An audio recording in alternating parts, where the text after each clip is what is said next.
Last time on Improv Tabletop, our new trio of heroes, Tigger of Winnie the Pooh fame, Ari, short for Ariel of The Little Mermaid fame, and Moby Dick of Moby Dick fame, teamed up with Dexter Douglas of Freakazoid fame, trying to figure out what was going on in this weird library. They'd found themselves inside the book Moby Dick, being accosted by Captain Ahab and his new friend Dr. Frankenstein on a very souped-up ship, which I did discover is called the Pequod.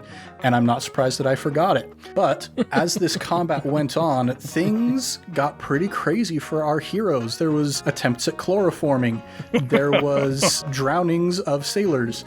There was the loss of Tigger's innocence as he discovered death for the first time.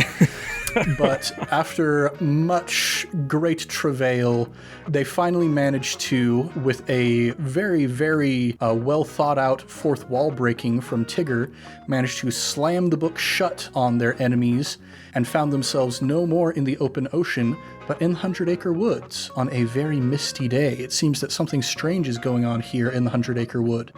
And so, as our characters are taking a little moment of rest in Pooh's home under the name of Sanders, they begin to plan for what they're going to do next. What is that going to be? Let's find out here in the world of the Illiterates. What's shaking, everybody? You're listening to Improv Tabletop, the Fate RPG actual play where we make up everything on the spot. I'm Ned Wilcock, your host and GM, and today I'm joined by Connor Wood, origami critic, Caleb Anderton, theater nerd, and Thomas Brower, son of a dentist. Wow. So we pick up here, like I just mentioned, in Pooh's little home under the tree. You're enjoying a nice little snack of honey before trying to figure out what weird stuff is going on out there. There was the howling of some spookables that you heard right before we closed off last episode. But there's some interesting stuff going on with these characters that I personally am very interested in figuring out. So, Moby Dick, why are you trying to turn yourself into like a highfalutin man about town? What is going on in Moby Dick's life? Well, I've got pretty lonely on the sea there, and as a result, when I found people, when I found company, and I wanted to feel welcomed. I wanted to feel a part of things as they were, and I found that the way to do that is just to act like you belong. And so I would bump up against ships, and I found that you just have to fake it till you make it. So I found that to be fairly successful, with a few drastic negative experiences, as with Captain Ahab. But for the most part, I found myself in a wonderful social setting as I find myself in the 100 Acre Wood at this moment. So Captain Ahab was not your first run-in with humans then?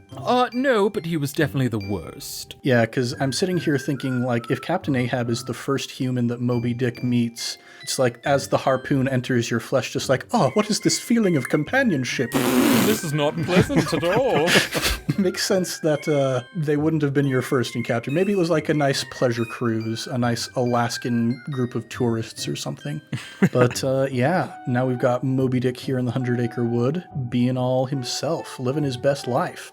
Now, Ari, what on earth is going on in your life? You talked about it a little bit during our character creation process, but what's the stuff going through Ari's mind at this very transformative point in her life? Oh man, there's that stuff with Bradicus at school, and then my sisters being totally elitist, and then there's the Civil War. So like a lot of stuff is kind of going wrong right now. I'm kind of glad, honestly, that I got to just like get out of the kingdom for a little bit and hang out with these guys, because a lot of this seems really unimportant to me because I'm not sure if it's real.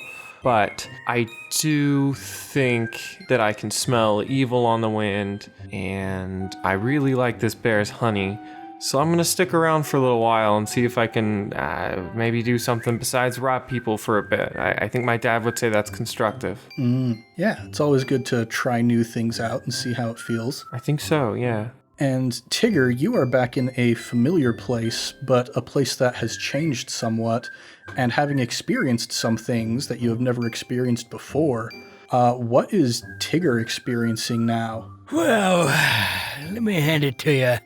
This is pretty weird. It's been a weird day, but it's nothing that a Tigger like myself can't handle. Of course, we Tigger, they're the hero types. If there's anybody who needs some helping, Tigger, they're the ones to do it. Every time. So as you finish munching your early luncheon and start getting ready to head out into the woods to see what's going on, like we alluded to, there are some weird things going on with the 100 Acre Wood, and it sounds to me like it's time to make some situation aspects. So let's start with Tigger. You being the most familiar person with this place, what is something you notice about the 100 Acre Wood that is just off? Something that's very different? Looking around at all the little woodland creatures, like the birds and the bees and the bugs. It seems that since I was here last, they've all grown fangs. Wow. So I'm going to get a little poetic with this, and we're going to call this aspect Nature's Red in Tooth and in Claw. Cool. Which I can't remember where that term originates from, but it's quoted in a They Might Be Giants song. But yeah, go ahead and roll to create an advantage unmodified against a difficulty of 0, and we'll see how advantageous that is for you. There's a flat 0, my friend. Ooh, that is a tie, meaning that Nature's Red in Tooth and in Claw is only going to be a boost. It can only be used once, and then it will disappear. Interesting. I'm not sure these bugs and bees and birds and stuff look very friendly, you know, but maybe they'll help us out. Indeed. Maybe you can use that to your advantage. Moby Dick, since you're still not like entirely inside Pooh's home because you don't exactly fit, Absolutely not, yeah. you got a pretty good view on what's happening outside in the woods. What does Moby Dick notice that is just really unusual? Well, obviously, in addition to all the fanged little creatures floating around, as Tigger pointed out, I feel a little bit at home because I just sense the very thick rolling fog just creeping around the ground, and I feel like it's early morning in the ocean, and so there's a very thick layer of fog on the ground, and it smells, oh my, it smells quite funny. So another reference, we're just going to call this one Fog as Thick as Peanut Butter. That's what it smells like. And go ahead and roll to create an advantage unmodified against a difficulty of 0. Well, that's a -1. Ooh. So that is not incredibly advantageous for you guys. That means that your opponents are going to get a free invocation on this fog. Golly. Peanut butter. Oh. I think Tiggers might be allergic to peanut butter, but I'm not sure. I'm allergic to insulin. That's rough, buddy. Yeah, I'm a mermaid. It's pretty rough. And Ari, what do you notice that's going on weird outside? You gotta save us, Ari. Man, I'm hearing some singing off in these different directions deep within the fog. And it's giving me mixed feelings, because I kind of like it. Very interesting. I'm going to call this aspect Danse Macabre. Ooh. Go ahead and roll to create an advantage. All right. That's a -1, my guys. Oh dear. Well, somebody has been preparing well for whatever's going to happen in this forest, and it's not you guys. At least it's really spooky. Yeah, it's very spooky, even though it's not Halloween quite yet. But, well, I mean, it's halfway through September as you are listening to this, dear listener. So, I mean, it's basically Halloween already. Halloween Eve, at least. Now that we've got kind of a sense of what's going on out in those weird old woods, what would you guys like to investigate first? I remember one such a time when it was very foggy and myself and old Long-Ears and Pooh Bear and Piglet got lost in the fog. And we tried to find a sand pit. And I think that maybe if we go check out this sand pit, we might see if there's anything weird about it going on there. Sandpit, that sounds, just like textbook ominous. I mean, that's gonna have something going on. Probably. And at this point, you see, I'm definitely eating the honey that I've somehow been able to slap onto my little fin as I, very Pooh Bear-like, and scooping it out of the tree. But Moby Dick's a little pensive. He's a little, maybe not pensive's not the word. He's a little sheepish is what he would say. He'd be like, oh, well, absolutely. Let's carry on, shall we? I want to dig into Moby Dick's psyche just a little more. He seems more afraid than everybody else here. What is Moby Dick so afraid of right now? Well, Moby Dick definitely just saw his mortality flash before his eyes, and that's the closest Ahab has ever gotten to claiming Moby Dick's life. And with him teaming up with Dr. Frankenstein and seeing the contraptions with hands on it, and even using his special ability to slink away and being able to defend, he still was wounded quite mortally from that. So he's really shook up about it. So kind of understandable, some of the hesitancy here. But Tigger, being very headstrong and not understanding the concept of fear, I suppose you kind of lead out in search of the sandy pit. Absolutely. Follow me, my friends. Just bounce along if you can. You got the wrong crowd for that, but we'll slither or whatever it is we've been doing. Well, I'm happy to follow. I've been known to be a follower, of course. All right. So we'll say, Tigger, since you are leading, go ahead and roll to overcome with clever to see if you can find your way back. Tigger, they're not the cleverest, but that's still a +3. All right, yeah. So you remember the last time you were stuck in the fog, all the times that you found yourself just going around in circles, and you've got it figured out at this point how to keep going in a straight direction. So eventually you do make it back to that sandy pit, and as you get closer to the sandy pit, you haven't reached it quite yet, but Tigger, you can tell that it's very close. As you've been getting closer, that odd singing has been getting louder and louder. All right, you guys, we're pretty close. I think it's best if we all stay quiet. You got a good brain on you, Tigger. I think you're right. Also, this thing is giving me the heebie-jeebums. Yeah, it wasn't like this before. There's definitely some strange stuff going on in the 100 Acres. Ned, what type of music is this? It is kind of an operatic male tenor that you're hearing. Oh, man. Tenor, maybe baritone-ish. Okay. As we start getting closer, with my 2 fries short of a Happy Meal, even trying to be a little bit quiet here, I puff up my chest a little bit, I fix my top hat, and I straighten my tuxedo, and with my cane, I try to quietly follow after them, but I've got a little bit of a strut. You know, I'm reminded of some nights out on the town, so I follow closely behind, but in the back. All right, go ahead and roll to overcome with sneaky. That's a +1. All right. So as you guys are getting closer, Moby Dick, you remember some of your Fosse dance training, moving a little bit more stealthily, and so you're able to keep yourself from making any significant noise as you're moving through. And the closer you get, the more that you can hear the words of the music. And I definitely misnamed this aspect earlier. I'm going to do something I haven't done before and just rename it. I'm going to change it to the music of the night, because that is what you are hearing as you get closer to the sandy pit.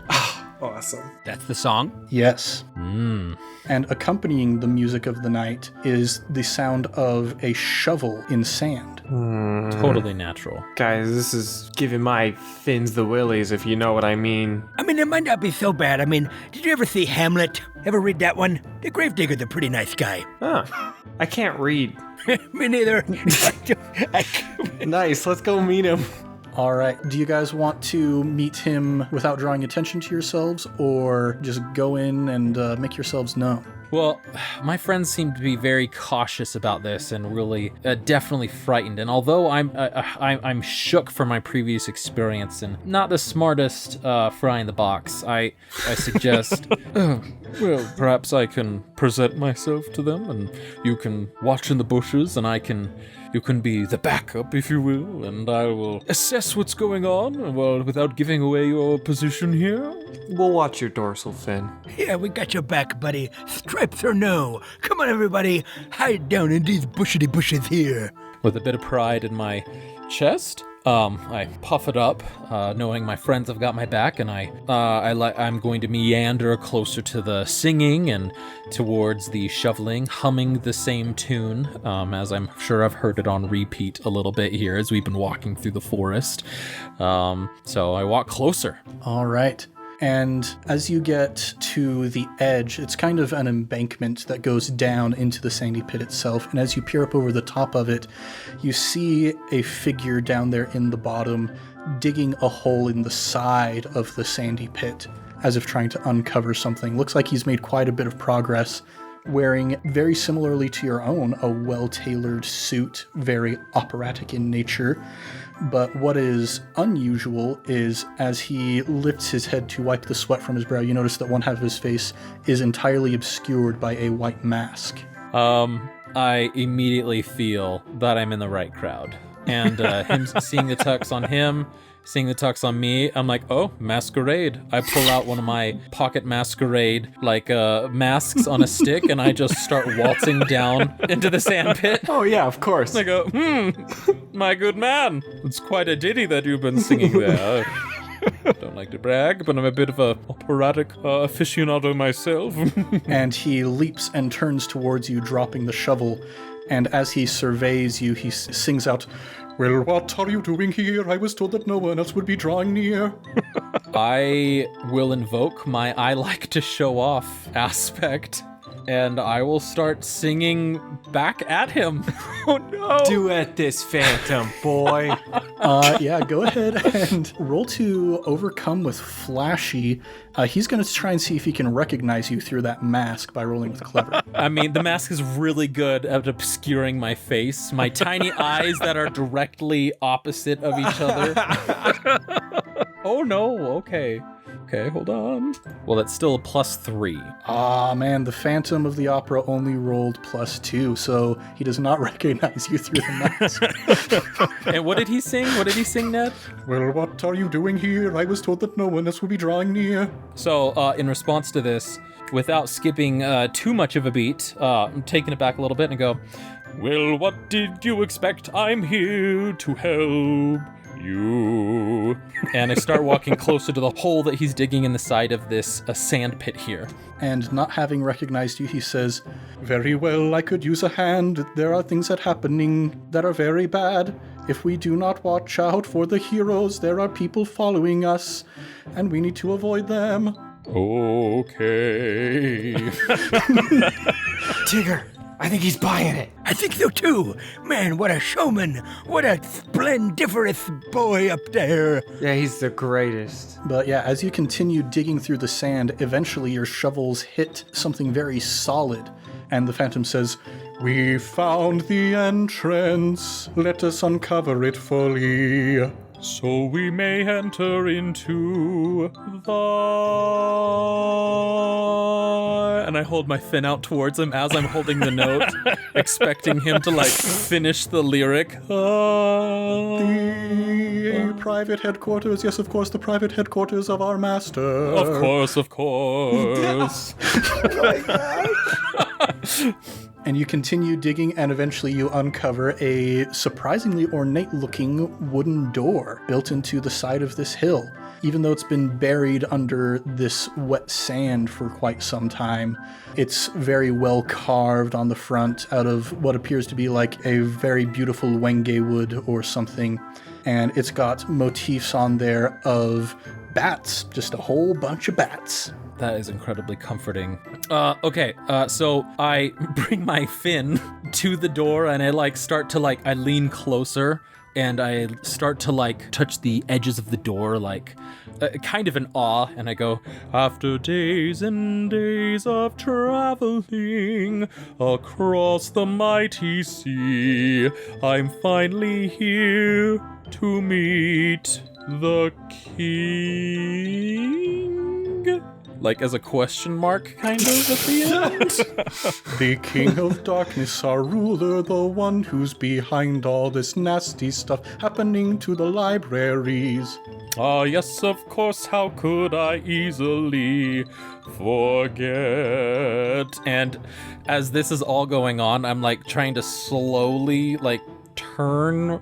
You know that moment where like you have the mask that you're holding, because I'm still holding the stick masquerade mask in front of me, and the mask doesn't move, but my head just like turns to the direction of like Tigger, and just like panic is on my face as I look over at them, and I just slowly start to shake my head, like with just utter fear and terror on my in my eyes. I'm giving the thumbs up.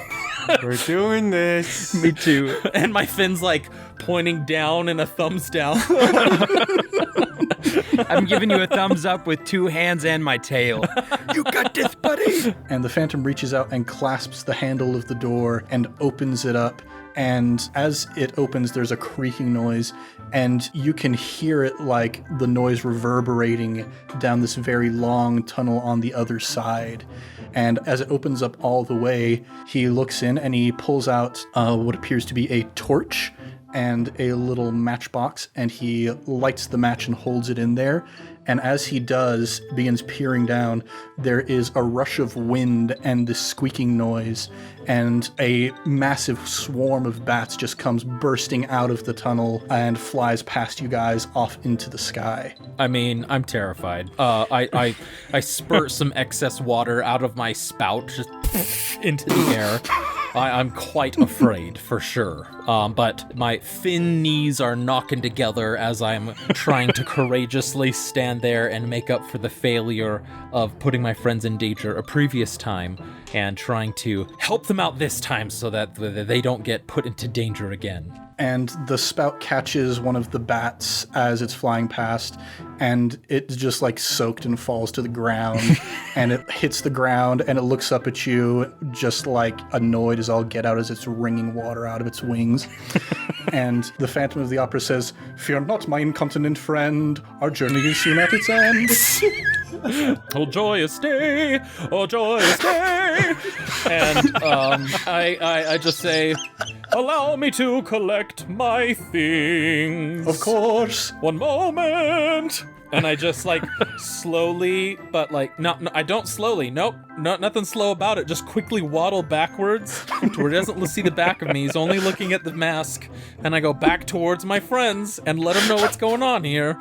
And as I gather my things, I rush off to them and I go, oh my goodness. I mean, oh my goodness. I believe there is the leader behind all of this in the 100 Acre Wood, down in that pit. Nice! With all of the bats, and it's quite a big thing that seems to be occurring right now, but he thinks I'm on his side. You did it, Moby. That's perfect! Oh, man, you got us in so easily. Yes.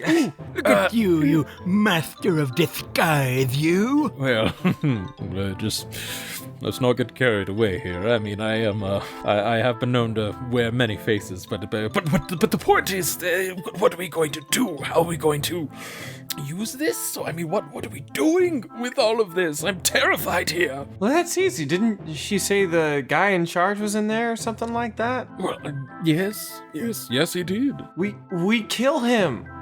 We put him in the ground. We stop him from doing what he's doing and what he will ever do again by ending his life. Look. And I pull out this shiny, intricate fork, and I say, this is the kind of thing we could use to do it with. We simply stop the bad guy and don't consider the moral consequences. And I turn to Freakazoid and I go, and you're all right with all of this? And Freakazoid says, well, you know, me and Professor Heine, he's a monster specialist, a monster researcher, and we've worked together in the past, so I know a thing or two about monsters. All right. Well, this solution is incredibly simple. Yes, all right. Here's what I say. We pull the old switcheroo. He trusts you, Mr. Moby, so here's what we gotta do. All of us approach him, stacked on top of each other and in your tuxedo. Thereby, the rest of us get in, and he thinks we're you. That's awesome. Nothing could go wrong with that. Brilliant. So I'll stand on top of Tigger, and all of us will stand on top of Freak. Is that? I think Ari's gotta be at the bottom because she's got the fins. Ah, yes. I do got the fins. Yes, absolutely. I have been known to got the fins. That's fair. I would like to volunteer myself for the, if there's a stabbing portion to the rest of this mission. I will commandeer that. I've been wanting to try the right thing and also do what I'm already good at, and this feels like a good compromise. I mean, I think that this is a job best suited for you, Ari.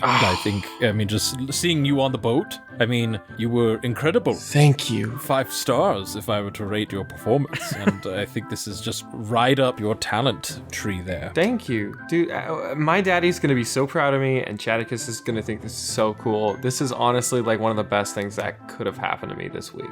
So I'm glad we're doing this, guys. So you stack up on top of each other, all like you're a bunch of teenagers trying to get into an R-rated movie in Moby Dick's tuxedo. Yeah. And as you begin approaching the doorway, you notice that the Phantom of the Opera is actually not there anymore, but there is a sheet of paper that has been tacked to the door. Can anyone read? as you both look at me, I go, and then I just look down in disgrace, and just start shaking my head. No, I can't read. Freakazoid?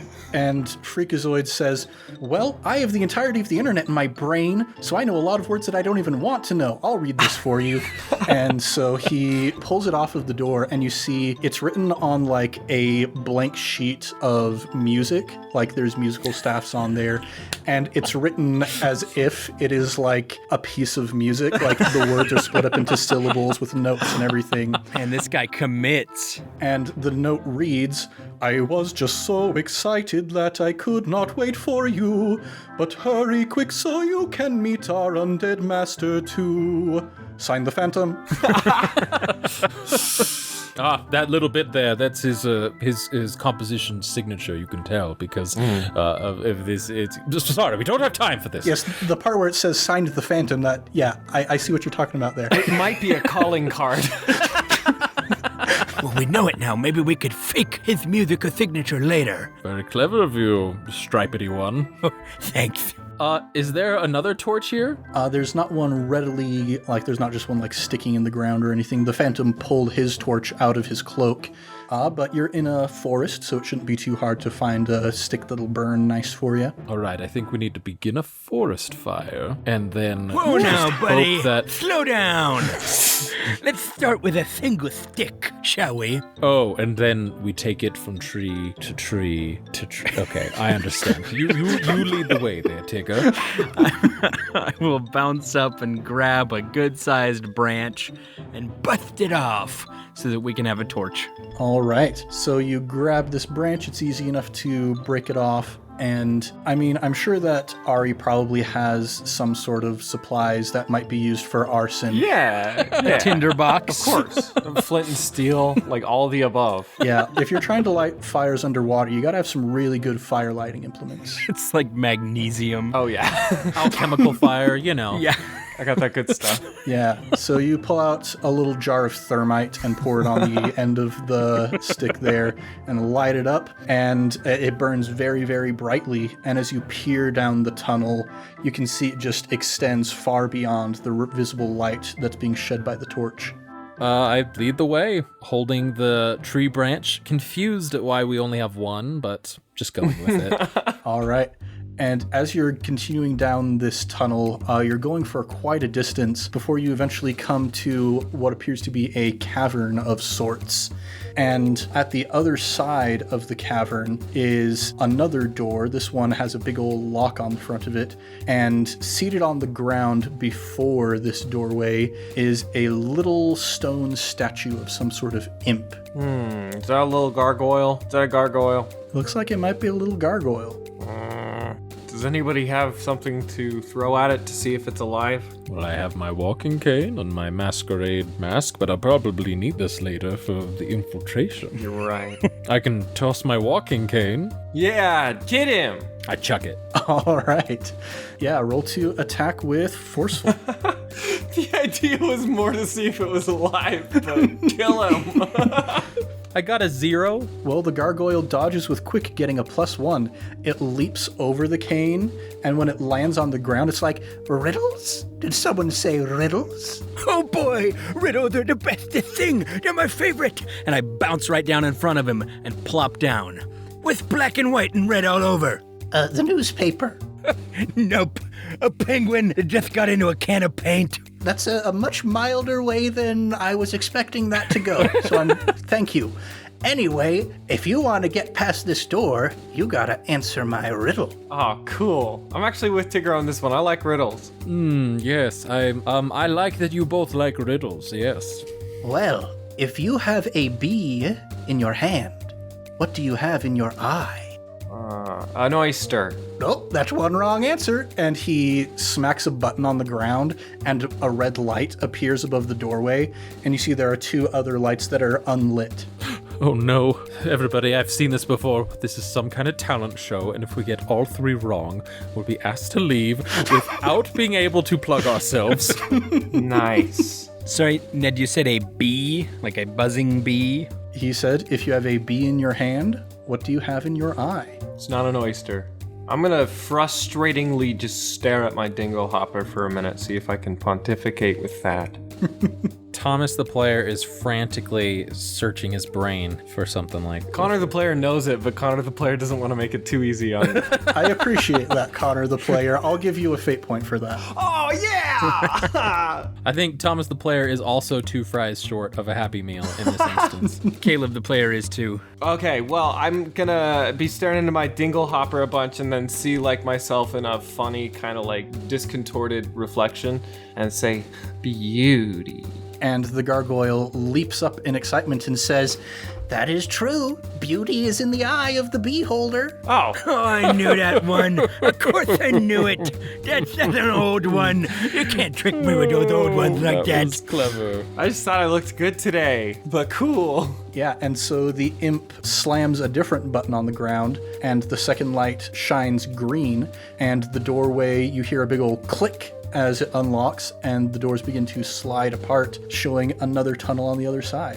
Well, we gotta take the gargoyle with us, obviously. Okay. And I go to grab for him. All right, and he doesn't even try to escape. He's like, wait, I can leave this place? Yeah, can you read? No, I've just been in this cave my entire life, seeing shadows on the wall, as it were. I'm pretty sure that, was it Plato who said something about that? Anyway, I'm getting too philosophical. I think it was Plato, yeah. Yeah, let's get him out of the cave. I've never left this cave, so I didn't know it was possible to leave the cave, so I think it'd be awesome if I could go with you guys. Yeah, well, you can't read, so you're not, like, you don't check that box, but we can probably find something to use you for. Immediate regret. At least come check out the shadows in the other cave. Yeah, that sounds like a fun time. And he hops up onto the top of Moby Dick's top hat Yes. and gets ready for the ride. Excellent. And with that extra ornamentation on my hat, I puff up a little bit more, pick up my walking cane, and I follow after. All right. So you continue down the tunnel and go ahead and roll to overcome with clever. I have a +1 on that. Difficulty was 2. Oh no. You step down and you feel the block move beneath your fin, and you hear a clicking noise. Now I need you to roll to defend with quick. Okay. I would like to use a fate point to re-roll, because that was not great. And I'm gonna invoke my aspect I like to show off. So I hear clicking and I start just like moving because I don't know what exactly is going to happen. But then it clicks and goes, oh wait, the thing on the ground is what moved. So I'd like to re-roll that if possible. Yeah, for a second it almost sounds like the shutter of a camera, which you're very familiar with. But then it all clicks into place. Aha. Well, same roll. So that's different roll. +2. +2. So you have tied. So you jump backwards just in time to avoid a dart as it goes flying right past your snout. And you can see all down this section of the tunnel in front of you, darts just shooting out of holes in the walls. And as you step off of that pressure plate, the darts stop. Oh my. Well, that wasn't very smart of them to do it that way, because if you step on a pressure plate and it stops as soon as you passed it, then none of the darts are going to hit you. Everybody's just going to know. You got a point, Tigger. I wonder if anybody learned that the hard way while designing this. Can we take a while and just like talk about how genius of a trap this was? But like it also probably wasn't that well designed if it missed Moby Dick. shooting at the broadside of a barn. I will bounce straight ahead, sure that the danger is gone. All right, you leap over the pressure plate, and as you land on the other side of the pressure plate, you land on another pressure plate. No! And I need you to roll to defend with quick. We gon' die. I'm sure it's all right. See, I told you, nothing is... Whoa! That's a +3. Yep, and you, leap up out of the way, and you grab onto, a stalactite that's hanging down from the ceiling as all of the darts go flying past underneath you. Okay, all right. There's other ones. Booby traps. You can booby a Tigger once, but you can't make him drink. I like that saying a lot. That was like the most Tigger thing that was said tonight. Hey, Gargoyle, you wanna earn your steps today? Yeah, totally. Cool, man. Maybe I'll finally hatch that 10K egg I've been working on. yeah. Why don't you actually lead the way for a little bit? We'll be about 15 to 25 feet behind you. Sweet. And the gargoyle flaps its little stone wings and flies over the pressure plates and continues heading down the tunnel. All right, touche. So if we can fly, then we'll be all right. Yeah, he's got that part figured out. Yeah, well, let's just keep on chugging along, I guess. Keep on swimming, as my aunt always said. Yeah, so if you guys want to try and just sprint your way through as fast as possible, you can all roll to overcome with quick to try and dodge all of the plates. Or if you want to try and find another way around, then you can try and overcome with clever. I've got an idea here. I think it's time to pull out a stunt. Oh, stunt him. I'm gonna use the world's bestest bouncer and bounce and ricochet my way around the room and disable any traps that are there. Just rattle them completely loose. Yeah. All right, yeah. Crossfire! You get caught up in the crossfire. And it's invaded both of our podcasts, but I'm not mad about it. So, yeah, you start just bing, bing, bing, bing, bing, bing, bing, bing, like a pinball bouncing around all of the walls. And as you're slamming into the holes that the darts come out of, you see bits of the wall crumbling away and various bits and mechanisms inside the walls. You hear these big old clangs and cracks and snaps and pings and springs and whatnot. And by the time you land exactly on one of those pressure plates, but nothing happens. All right, there you go. Hey, Tigger, that was like some Keanu Reeves stuff. Tigger, you have quite a talent. Have you ever thought about going to at least off-Broadway? I mean, you have quite a future ahead of you if you ever leave this 100 Acre Wood. Shucks.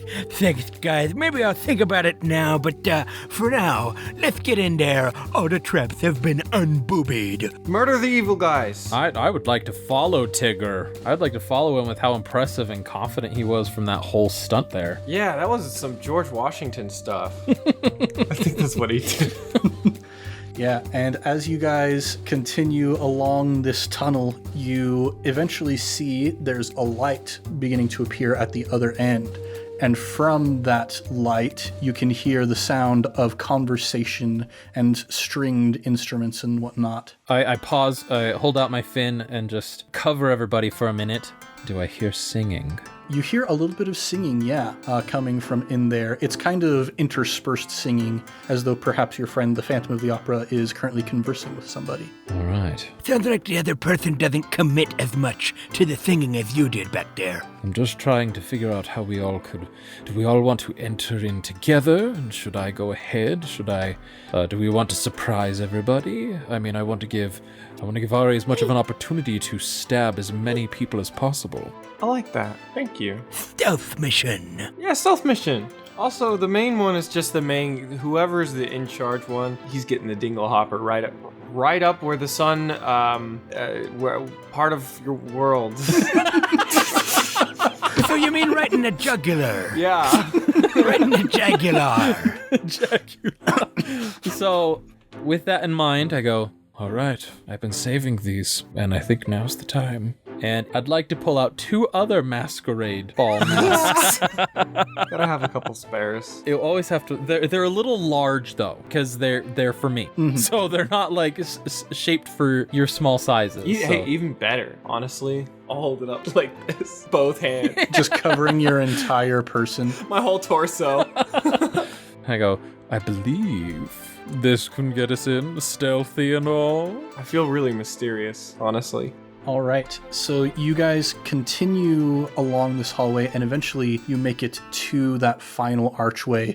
And on the other side, you can see there is this lovely kind of dance hall built out of black marble with nice staircases going up to sort of a balcony level. There are tables all around the place. There's a little stage off to one side with an orchestra of skeletons playing a nice bit of like parlor music for you guys.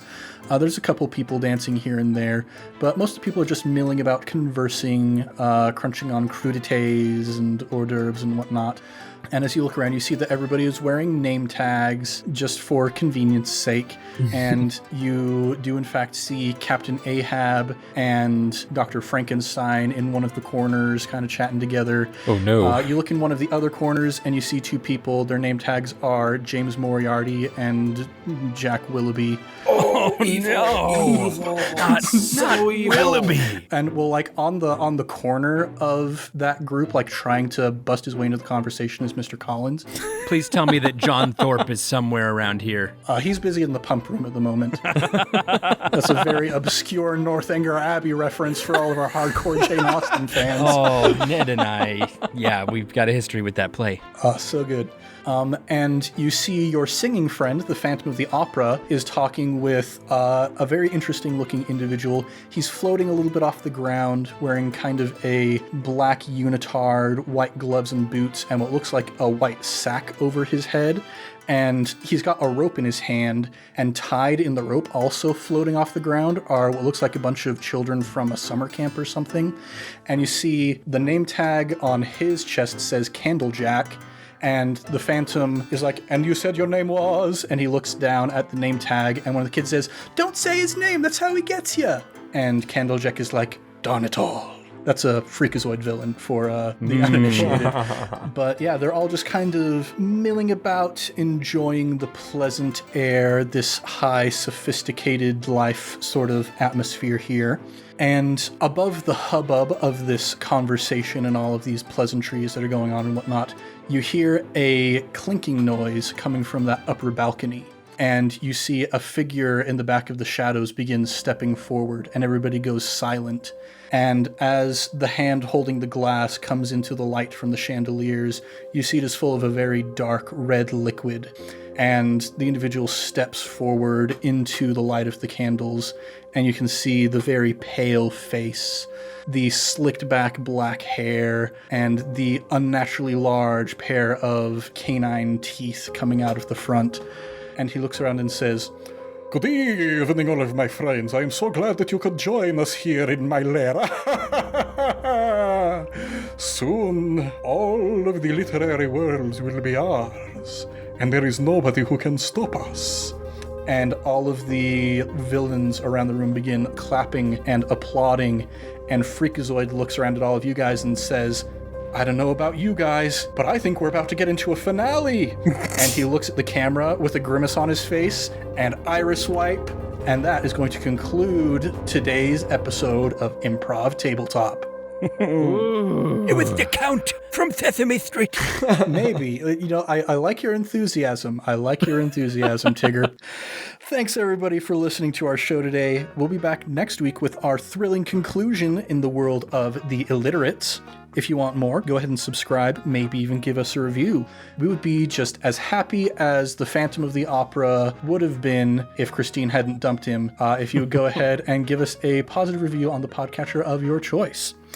We are also all over social with the handle @ImprovTabletop, Twitter, Facebook, Instagram, TikTok. And if you'd like to suggest either a setting for us to play in or an aspect for one of our characters to use, go ahead and either tweet about us or comment on one of our posts using #ImpTabSetting or #ImpTabAspect. Let's do a round of plugs. As always, we've got our sister podcast, I Cast Fireball, that is going super well, and we had an episode called Crossfire, so if you want more nice nostalgic references, go check that out. And tonight, I'm not going to be plugging anything new, but I'm just going to do a few quick updates on some plugs past. First things first, Connor, I've done a lot of soul searching, and I know I said that peaches were my favorite fruit. I should have been more specific. Nectarines are my favorite fruit, in fact. Nice. Technically the same species, but distinct enough that I think it can heal the schism that has just drawn us apart. I think so too. I feel like a band-aid has just been laid. Yes.